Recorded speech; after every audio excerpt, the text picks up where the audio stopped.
E vamos para mais uma análise semanal do mercado cripto e já reparou, né? Cenário novo, algumas coisas mudaram. Vocês estavam habituados com esse vídeo de análise semanal lá no nosso estúdio onde ainda vai continuar gravando, nesse caso o BitGet Traders de Elite, então somente os vídeos Traders de Elite serão no estúdio e eu investi em um setup melhor aqui em casa para mim. Então tem uma iluminação básica aqui, vai chegar uma outra melhor ainda, uma câmera bem melhor, ainda estou aprendendo a lidar com esse negócio de foco aqui, não se assustem se eu perder o foco aqui no meio da gravação, mas tudo bem. Por quê? Por que é que eu estou fazendo isso? Por que é que eu investi no setup aqui na minha casa, tá? Eu estou aqui no meu apartamento, porque eu quero produzir mais conteúdos de análise técnica para vocês, ok? Então eu vou tentar fazer vídeo todos os dias, fazer algumas lives com vocês. Então é por isso que eu investi uma grana aqui nesse cenário, para não ficar precisar indo para São Paulo todos os dias para fazer esse tipo de vídeo. Eu posso fazer aqui de casa mesmo.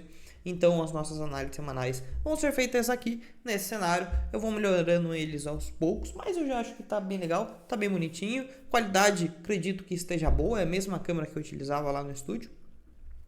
Então é assim que a gente vai prosseguir. Espero que você goste desse novo formato. Foca em mim aqui. Foca aí. Eu vou pegar o jeito disso daqui ainda, não se preocupe. Mas bora lá, vamos ao que interessa. Vamos para o gráfico. Deixa eu jogar isso aqui pro lado. E bora. Vamos seguir aqui o padrão que a gente já seguia com a nossa análise semanal, que você já está habituado. Começando pelo calendário econômico. Filtrei aqui as notícias mais importantes que devem trazer volatilidade nessa semana no mercado cripto. Isso é importante você saber para você evitar estar posicionado, principalmente em trades de mercado futuro, durante essas notícias. No dia de hoje nós tivemos o PMI, né? Já passou essa notícia, mas se vocês voltarem ao gráfico às 11 da manhã, vocês provavelmente vão ver um aumento de volume, um aumento de volatilidade no gráfico por conta dessa notícia.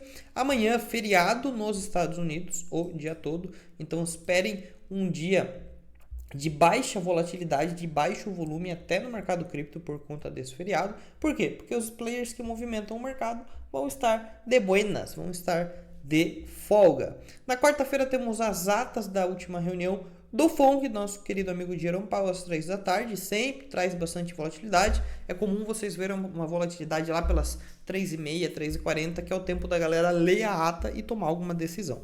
E na quinta-feira, diversas notícias importantes. Isto porque antecede o nosso payroll na sexta. Vamos começar por quinta.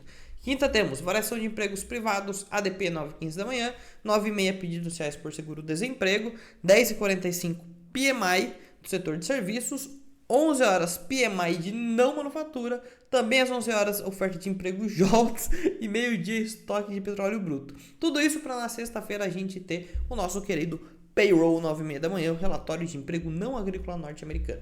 Então quinta e sexta realmente é um dia para você evitar estar posicionado, o mercado com certeza vai trazer muita volatilidade. Mas isso para trade de curto prazo. Para trade de longo prazo, pouco importa. Então, obviamente, para quem me segue no Copy Trade, provavelmente não vai ver eu tomar posição na quinta ou na sexta, a não ser que seja uma oportunidade muito, muito clara. Caso contrário, eu prefiro ficar de fora. Mas bora para o gráfico, bora analisar o mercado, ver o que é que está rolando aqui.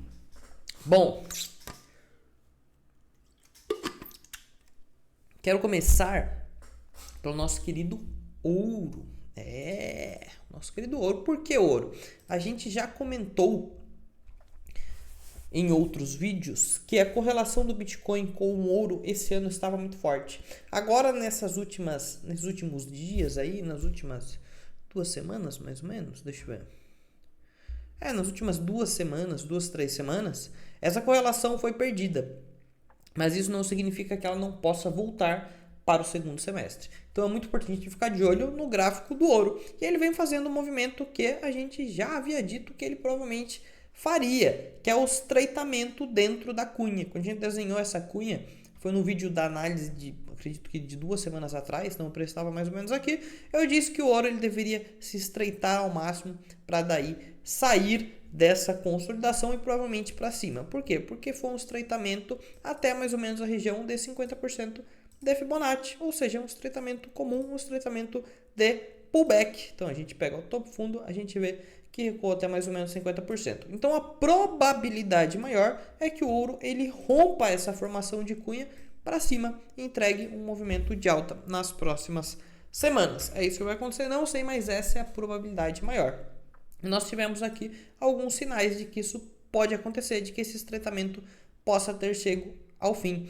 Alguns sinais são aumento de volume expressivo na região de suporte. Então, sempre que o preço chega aqui nessa região de suporte, a gente vê um aumento de volume, ou seja, uma possível região de fundo, possível região de reversão. Nós tivemos aqui uma divergência entre preço e RSI, mesmo que baixa, o preço fez um leve fundo mais baixo que o anterior, enquanto o RSI um leve fundo mais alto que o anterior. Ou seja, se o preço romper a máxima desse candle de hoje durante a semana, provavelmente nós veremos um movimento de alta no ouro, independente das médias estarem apontando para baixo como estão. Ok? E isso pode acabar entregando um movimento de alta no Bitcoin e nas demais criptomoedas, que por sinal estão bem bonitas, né? Vamos começar aqui pelo nosso querido Bitcoin. O nosso querido Bitcoin vem fazendo um movimento que vocês gostam bastante, vocês sempre comentam sobre esse tipo de padrão gráfico no meus stories, que é o padrão de xícara, quando o preço ele faz esse movimento aqui muito parecido com o de uma xícara de café, uma xícara de chá, ou seja lá do que for, que é um movimento de arco para baixo e depois um mini arco aqui em cima, onde é a alça da xícara. Ele está querendo romper essa formação, obviamente é um padrão altista e pode entregar mais altas no preço do Bitcoin. Altas que para mim devem ser até a região de 32 a 34 mil dólares, coisa que eu já comentei com vocês. Lá nós temos alguns alvos importantes de FIBO, como por exemplo, mudando aqui para o gráfico semanal, né? A gente pegar o último topo e último fundo, último fundo e último topo antes do preço se reverter, a gente vê que a gente tem um alvo muito importante lá de 200% em 33.489 dólares. E perceba como essa FIBO ela está muito bem respeitada. Vou até tirar essas médias aqui para não atrapalhar a nossa visão, mas perceba como essa FIBO foi muito bem respeitada. O preço chegou lá no primeiro alvo, recuou, chegou no segundo alvo, rompeu ele, testou como suporte, chegou no terceiro, voltou lá para o primeiro alvo e agora está indo em busca aqui do quarto alvo, próximo lá de 34 mil dólares. E se a gente faz algumas FIBOs menores para encontrar alvos mais curtos, nós vamos chegar aqui nessa região. Guarde esse número, 33.500 dólares. Você vai ver como a gente vai chegar próximo dele. Vou diminuir aqui o time frame e agora a gente vai fazer o espelhamento dessa pernada mais curta, da mesma forma que a gente fez um gráfico semanal, último fundo e último topo antes do preço reverter, e a gente tem o preço chegando aqui numa região de primeiro alvo, sentiu aqui como suporte, como era de se esperar, está indo em direção ao segundo alvo em 32 mil dólares e o terceiro alvo lá em 34.300 dólares. O alvo intermediário que a gente viu estava mais ou menos aqui. Então é por isso que eu acho que o preço ele deve chegar aqui nessa região entre 32 e 34 mil dólares. Lá eu penso em fazer algumas vendas de Bitcoin, principalmente da carteira sem enganação, que está com uma quantidade muito grande de criptomoeda. No momento eu estou com apenas 20% daquela carteira em dólares, em caixa, e eu pretendo aumentar a quantidade de caixa quando o preço chegar naquela região. Ou seja, realizar parte do meu lucro, principalmente de Bitcoin, que é o principal ativo da minha carteira. Comentando um pouco também de Ethereum, eu acredito que Ethereum até num movimento até um pouco mais bonito que o Bitcoin. Por quê? Porque ela tem um pouco mais de espaço para subir. Mas perceba que são movimentos muito bem parecidos, né? Movimento de bandeira de baixa rompida para cima no Bitcoin. No Ethereum, mesma coisa. Uma bandeira de baixa rompida para cima. A diferença é que a Ethereum ainda tem um espaço um pouco maior até o último topo. A gente está falando aí de mais de 11% de alta, enquanto o Bitcoin já chegou no último topo hoje, já até passou por ele. Então a Ethereum também é um ativo interessante para se estar posicionado. Inclusive eu estou numa compra aqui de Ethereum desde domingo, não é uma compra que eu fiz no Copy Trade, é na minha carteira normal, uma carteira de mercado futuro, tá? Uma outra carteira que eu opero. Por que é que eu não fiz no Copy Trade? Porque no Copy Trade eu opero apenas a DVAP. tá? Eu deixei o Golpe Trade apenas para operar de VAP, que é para vocês verem como aquela estratégia é assertiva, como ela entrega bons resultados. Então, para não confundir as coisas, eu estou operando lá só de VAP. E como essa não foi uma compra de VAP, já vou explicar o motivo dessa compra aqui. Eu acabei fazendo na minha carteira normal. Mas, só para vocês saberem, eu estou comprado em Ethereum no mercado futuro. Mas basicamente foi porque ela fez um movimento aqui de pivô de alta. Perceba que aqui eu tracei os alvos da mesma forma que eu fiz lá com o Bitcoin.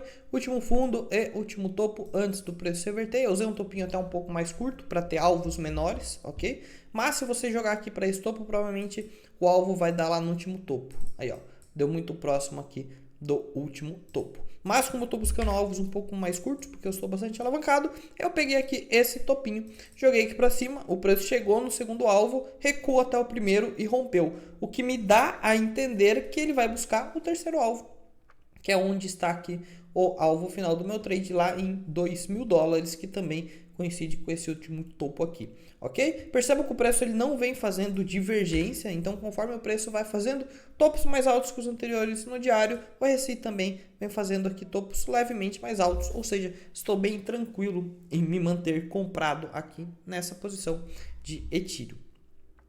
Vamos falar também da Chainlink. Puxa, Chainlink é legal. Porque vocês provavelmente viram a minha análise de Chainlink, até porque é o vídeo mais visto aqui desse canal, aquela análise de Chainlink, em que eu comento, naquela ocasião, né, a gente estava aqui mais ou menos, que a Chainlink vem fazendo uma região de acumulação de Wyckoff, onde o preço ele tem numa primeira fase aqui, até marquei aqui, ó, uma fase A, uma exaustão de preço, uma fase B, uma consolidação em fundo, e que nós partiríamos para uma fase C, onde o preço ele perderia o fundo, deixaria sinais de divergência e voltaria aqui para dentro da consolidação, consequentemente vindo buscar aqui o topo dela. Essa daqui é a fase C de Wyckoff e é isso que eu estou esperando para a Chainlink, é exatamente esse movimento que ela fez. Ela veio aqui, perdeu o fundo, deixou a divergência, ou seja, fez um fundo mais baixo que o anterior, enquanto a RSI fez um fundo mais alto e ela já voltou rapidamente aqui para cima, exatamente como eu falei que seria. Esse é um padrão gráfico extremamente assertivo, eu já esperava esse movimento acontecer, porque eu estou bastante habituado com esse tipo de padrão, já vi ele acontecer várias vezes no mercado e estava claríssimo para mim que ele deveria acontecer novamente. Então, por isso que eu também estou comprado aqui em Chainlink. Para quem segue carteira sem enganação, sabe que eu venho adicionando cada vez mais Chainlink na carteira sem enganação, e meu alvo para Chainlink é aqui o topo dessa consolidação. Ou nesse último fundo aqui, mais ou menos em $8,50, ou até um pouquinho mais para cima aqui em 9,26. Mas essa região aqui entre 8 e 9 dólares. Chegando lá, eu realizo parte desse meu lucro. E caso ele faça um pullback de pré-rompimento para sair dessa consolidação, a gente volta aqui para nossa posição comprada de Chainlink. Mas meu alvo por hora é lá entre 8 e 9 dólares. Estou bastante satisfeito com minha posição de Chainlink e sempre que eu tiver mais oportunidade, eu vou aumentar essa minha posição. Tem duas moedas que vocês pediram no último vídeo, eu até anotei aqui, que foi DAO e Ocean, ok? E se vocês querem que eu analise mais moedas para vocês, só deixa aqui nos comentários quais moedas você quer que eu analise. Eu vou passar por DAO e Ocean, mas antes aquele CTAzinho básico. Não esquece de curtir esse vídeo, se inscrever no canal. Assina, como é que eu chamo? Sininho lá? Ativa o sininho também, para toda vez que sair um vídeo cair notificação para você e você não perder nada, que a gente vai ter cada vez mais vídeos aqui, vai ter mais lives, enfim, só coisa boa, análise técnica é coisa boa, isso que importa. Então bora lá, DAO USDT que vocês pediram no último vídeo. Eu já fiz uma análise prévia aqui e eu percebi que ela tem uma fortíssima linha tendência de baixa, que vem sendo respeitada desde sua máxima histórica. E quando a gente muda isso daqui para o gráfico diário, a gente vê que ela está numa forte também região de fundo. Um suporte extremamente forte aqui na Chainlink, fazendo essa formação de triângulo que nós estamos vendo. Chainlink não, perdão, DAO. Quando que eu compro DAO? Primeiro, quando a gente fala de triângulo descendente, que é essa formação que estamos vendo, a probabilidade de ele romper para cima ou para baixo é muito parecida. Então, como é que se opera um triângulo desses, sendo que eu não sei se ele vai romper para baixo ou para cima. Você espera o rompimento, porque o segredo desse padrão gráfico não é o pré-rompimento, é o pós. Se ele rompe para cima, a probabilidade de entregar uma alta mais expressiva é muito forte. E se ele rompe para baixo, a probabilidade de entregar uma queda mais expressiva é muito forte. Então, dentro de um triângulo descendente, você espera que ele rompa. Se ele romper para cima, pode ser interessante sim estar posicionado na compra de Dow, mas por hora não vejo nada a se fazer nessa moeda. E a Ocean, dá uma olhada aqui na Ocean, que eu também já fiz uma análise prévia. Eu sei que ela está aqui num padrão de bandeira de baixa. Quando a gente vem aqui para o gráfico semanal, dá para a gente colocar uma FIBO aqui para ficar legal de ver quanto que ela recuou. Que é o último fundo, último topo. Olha que bonito. Nossa, isso aqui não é bonito, isso aqui é lindo. Perceba como ela cravou aqui a região de 61,8, a última retração de Fibonacci. Depois foi lá, cravou novamente. Cravou. Nem um centavo a mais, nem um centavo a menos. Depois veio perder o fundo, mas não conseguiu fechar. Fechou exatamente aqui nessa retração de 61,8. Então, eu acredito sim que é uma boa zona de compra de Dow. Qual que é mais que eu tô? Ocean, perdão. De Ocean, mesmo ela ainda estando dentro da bandeira. A bandeira, ela deve ser operada da mesma forma que o triângulo descendente, ou seja, após o rompimento dela, ela deve entregar uma alta mais forte, mas enquanto esse rompimento não acontece, a probabilidade continue dentro da bandeira. Mas como está segurando bem aqui nessa região de 61,8, eu acho sim que já é interessante começar a comprar Ocean. Então compra só um pouquinho, compra um pouquinho aqui, já que está segurando forte aqui nesse suporte. Se romper aqui a bandeira, aí você compra mais. Caso cair, beleza, a gente espera por um outro padrão de reversão para aumentar a posição. Mas eu acho que já dá para comprar um pouquinho sim. Então, se é do seu interesse comprar Ocean, eu não vou entrar aqui em fatores fundamentalistas, porque não sou um especialista nos fundamentos dessa moeda, então prefiro não opinar, estou fazendo apenas análise técnica, e aqui eu vejo que é uma possível zona para começar a comprar Ocean sim. Então, se está dentro aí dos seus ideais, eu acho uma boa. Isso não é uma dica de trade de curto prazo, tá? Ou seja, não é um trade que eu farei alavancado, por exemplo, mas se você pretende adicionar Ocean no portfólio, pode ser uma zona interessante, sim. Espero que você tenha gostado desse vídeo. Amanhã eu volto com uma live aqui com vocês. Não sei que horas ainda, mas eu aviso nos meus stories. Se você ainda não me segue, @fernandopereira.eth, me segue lá. Vou avisar o horário da live pra gente entrar junto, bater um papo. Vocês pedem moeda lá ao vivo e a gente vai conversando sobre o mercado. Fechou? Espero que você tenha gostado desse vídeo. Até amanhã. Valeu!